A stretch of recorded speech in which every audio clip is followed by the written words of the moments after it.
तो अनामिका लगातार हमारे साथ बनी हुई है। अनामिका, हम बीते 2 दिनों से लगातार देख रहे हैं कि 16-17 मेट्रो स्टेशन के जो एंट्री एग्जिट पॉइंट है उसे पूरी तरह से बंद कर दिया गया था, लेकिन हमने ये भी देखा था कि मेट्रो स्टेशन के बाहर किस तरह से हिंसा फैलाई जा रही थी और जो रोड्स में गाड़ियां गुजर रही थी उन पर पत्थरबाजी की जा रही थी। आज किस तरीके की सुरक्षा व्यवस्था वहां पर देखने को मिल रही है और क्या अभी भी वहां पर कुछ आसपास मेट्रो स्टेशन के प्रदर्शनकारी नजर आ रहे हैं? देखिए, सबसे ज़्यादा जो प्रदर्शनकारी हैं वो जनपद मेट्रो स्टेशन के बाहर है। वहाँ पे राइट कंट्रोल व्हीकल लगाए गए हैं। वहाँ पर अखबार से मेट्रो स्टेशन की जो ट्रांसपेरेंट दीवार है कांच की, उसे ढक दिया गया है। ऐसे में वहाँ पे सबसे ज़्यादा सुरक्षा कर्मी भी मौजूद है, लेकिन बाकी स्टेशन पे आप देखेंगे क्योंकि ये जंतर मंतर से काफ़ी दूर है, यहाँ पर इतनी ज़्यादा जो पुलिस की तैनाती है या फिर हम कहें सीआरपीएफ की तैनाती है वो इतनी ज़्यादा नहीं है। सबसे ज़्यादा संवेदनशील इस समय मेट्रो स्टेशन पटेल चौक मेट्रो स्टेशन है और जनपद मेट्रो स्टेशन है, जहां पर काफ़ी बड़ी संख्या में लोग आ रहे हैं क्योंकि आज सीजेपी ने नेशन वाइड प्रोटेस्ट का कॉल दिया है। हालांकि सीजेपी के प्रदर्शन का पैटर्न रहता है कि शाम को भीड़ बढ़नी शुरू होती है, लेकिन कल रात से लोग अपने घर वापस नहीं गए हैं। आज एक निर्णायक दिन हो सकता है। ये उम्मीद की जा रही है कि शायद अगर उनकी मांगें मान ली जाती हैं तो आज या फिर वो सीजेपी और सरकार के बीच में बातचीत के जरिए कोई बीच का रास्ता निकलता है तो ये प्रदर्शन खत्म हो सकता है। इसलिए आज ज़्यादा संख्या में लोगों के आने की उम्मीद जताई जा रही है। सोशल मीडिया पे कई पोस्ट चल रहे हैं कि भारी संख्या में आज जंतर मंतर पहुंचे और इस प्रदर्शन को अपना समर्थन दे। स्कूल से बच्चे आ रहे हैं, लोग अपनी नौकरी छोड़कर आ रहे हैं। ऐसे में सीजेपी की जो मांग है वो फिलहाल इस्तीफे पे अड़ी हुई है, लेकिन अब ये देखना होगा कि 12:30 बजे के बाद कॉन्स्टिट्यूशन क्लब से क्या बातचीत बाहर निकल के आती है। जैसा कि हमें बताया अनामिका ने कि इस वक्त जो हालात हैं लुटियंस दिल्ली के आसपास, खासतौर पे जंतर मंतर के आसपास के इलाकों में जो 17 यहाँ के मेट्रो स्टेशन है वो बंद है। राजीव चौक का मेट्रो स्टेशन बंद है, लेकिन इंटरचेंज की सुविधा है। तो अगर आप इस तरफ जा रहे हैं तो आपको डीटीसी बस, ऑटो या फिर कैब के जरिए जाना पड़ेगा। और साथ ही साथ पुलिस की भी यहाँ पर मौजूदगी है और कुछ सड़कों को बंद रखा गया है जो संसद और साथ ही जंतर मंतर की ओर जाता है। लेकिन जो शांतिपूर्ण ढंग से प्रोटेस्ट करना चाहते हैं उनके लिए जंतर मंतर का लिए अभी भी रास्ता खुला हुआ है। जैसे ही सोनम वांगचुक के अनशन तोड़ने की खबर आई, आम आदमी पार्टी ने सवाल पूछना भी शुरू कर दिया। राज्यसभा के सांसद संजय सिंह ने पूछा कि सोनम ने जो मुद्दे उठाए थे उनका क्या हुआ। साथ ही संजय सिंह ने पीएम मोदी के वीडियो पर सवाल खड़ा किया। सोनम वांगचुक जी ने अपना अनशन तोड़ दिया। हमारे साथ बात करने के लिए आम आदमी पार्टी के सीनियर नेता और राज्यसभा के सदस्य संजय सिंह जी हैं, इनसे बात करते हैं। अनशन तोड़वाने की अपील विपक्ष के सांसदों ने भी की क्योंकि उनका स्वास्थ्य अमूल्य है, लेकिन उनके मुद्दों का क्या हुआ, उनकी मांगों का क्या हुआ?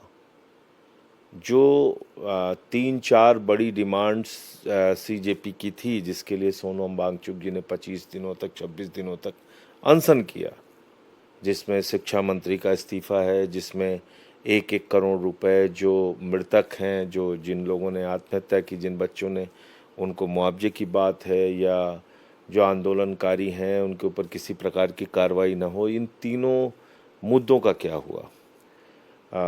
और जो सीजेपी के लीडर हैं अभिजीत दीपके जी और बाकी लोग, उन्होंने इस बात का ऐलान भी किया है कि ठीक है, अनशन उन्होंने ख़त्म किया है, अपना आंदोलन जारी रखेंगे और कल देशव्यापी आह्वान भी उन्होंने दिया है।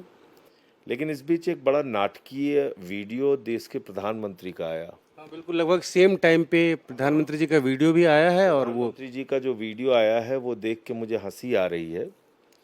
पहली बात तो उनका टाइम 8 बजे का रहता है, इस बार वो 12 बजे रात को प्रकट हुए। क्यों प्रकट हुए मुझे नहीं पता।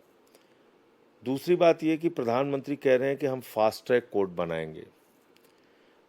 एसिड विक्टिम से लेके रेप केसेस से लेके तमाम चीज़ों के लिए फास्ट ट्रैक कोर्ट बनी है, लेकिन जब जांच एजेंसियां सही समय पे सबूत ही नहीं देंगी तो फास्ट ट्रैक कोर्ट हो या कोई कोर्ट हो वो क्या कर लेगी? अब पीएम मोदी के वीडियो मैसेज से थोड़ी देर पहले ही पेपर लीक मामले में एक बहुत बड़ा ऐलान किया गया। दोषियों को जल्द से जल्द सजा के लिए फास्ट ट्रैक कोर्ट का गठन कर दिया गया। आपको यह भी बता दें कि प्रधानमंत्री मोदी ने गुरुवार सुबह को ही ये कहा था कि पेपर लीक से जुड़े मामलों के लिए फास्ट ट्रैक कोर्ट बनाई जाएंगी और रात होते होते इसका गठन भी कर दिया गया।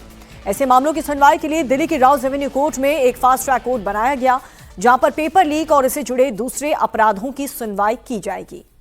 जस्टिस अनु ग्रोवर बालिगा स्पेशल जज नियुक्त की गई हैं। 30 हजारी कोर्ट के मीडिएशन सेंटर की इंचार्ज जज अनु ग्रोवर बालिगा को दिल्ली हाई कोर्ट ने स्पेशल जज के तौर पर राउज एवेन्यू कोर्ट में ट्रांसफर कर दिया है, जिसकी सूचना दिल्ली हाई कोर्ट ने नोटिफिकेशन के जरिए जारी कर दी है। तो जस्टिस अनु ग्रोवर बालिगा स्पेशल जज नियुक्त की गई है फास्ट ट्रैक कोर्ट में जो मामले जुड़े होंगे पेपर लीक से। और बीजेपी नेता और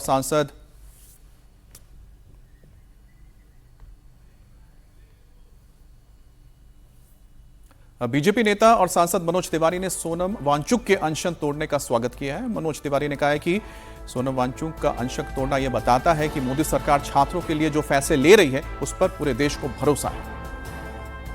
सोनम वांगचुक द्वारा अनशन तोड़ना कई बात के इशारे करता है, जो हमारे जैसे लोगों के लिए बहुत संतोष का विषय है। एक तो स्पष्ट दिखता है कि जो मोदी सरकार छात्र के हितों में काम कर रही है, छात्र हितों के लिए आगे बढ़ रही है, उस पे ये निर्णय एक भरोसा दिखाता है, छात्रों का भरोसा दिखता है। मोदी सरकार संवेदनशीलता के साथ कदम उठा रही है, जवाबदेही के साथ अपनी बात कर रही है और उस पे छात्रों का भरोसा है। सोनम वांगचुक का अनशन उस भरोसे की मुहर लगाता है। ये भी मैं समझता हूं कि सोनम वांगचुक का अनशन तोड़ना, जो कड़े कदम मोदी सरकार उठा रही है, उस पर भी देश के छात्रों का एक जबरदस्त मुहर लगाता है। पेपर लीक के खिलाफ सख्त कानून बनाने की पीएम मोदी के मैसेज पर समाजवादी पार्टी का रिएक्शन भी सामने आया।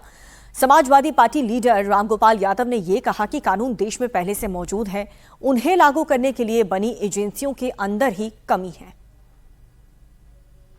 तो लॉ पहले से नहीं था क्या? ये अपराध करने वालों को दंडित करने के लिए क्या लॉ पहले से नहीं था? एनफोर्स करने वाली एजेंसी कौन है? किसी खिलाफ कार्रवाई हुई? इसी नीट का जो किंग पिन था उसको कल सीबीआई ने क्लीन चिट दे दी। क्या कानून बनाएंगे इस टेंशन?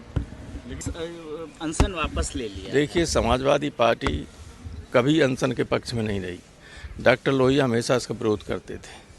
जब लोगों ने ज़्यादा कहा तो उन्होंने कहा आप क्रमिक अनशन कर सकते हो, 24 घंटे के लिए एक आदमी बैठे, फिर उसके बाद दूसरा आदमी 24 घंटे के लिए बैठे। आमरण अनशन करे तो एक हमारे कार्यकर्ता ने कहा कि मैं आमरण अनशन बैठूंगा, तो डॉक्टर लोहिया ने कहा अगर मांग न मानी जाए तो मर जाना, उठना नहीं। इस शर्त पे तो मैं लागू कर सकता हूँ, वरना आंदोलन समाजवादी पार्टी कभी भूख हड़ताल के अनिश्चितकालीन या आमरण अनशन के पक्ष में रही नहीं।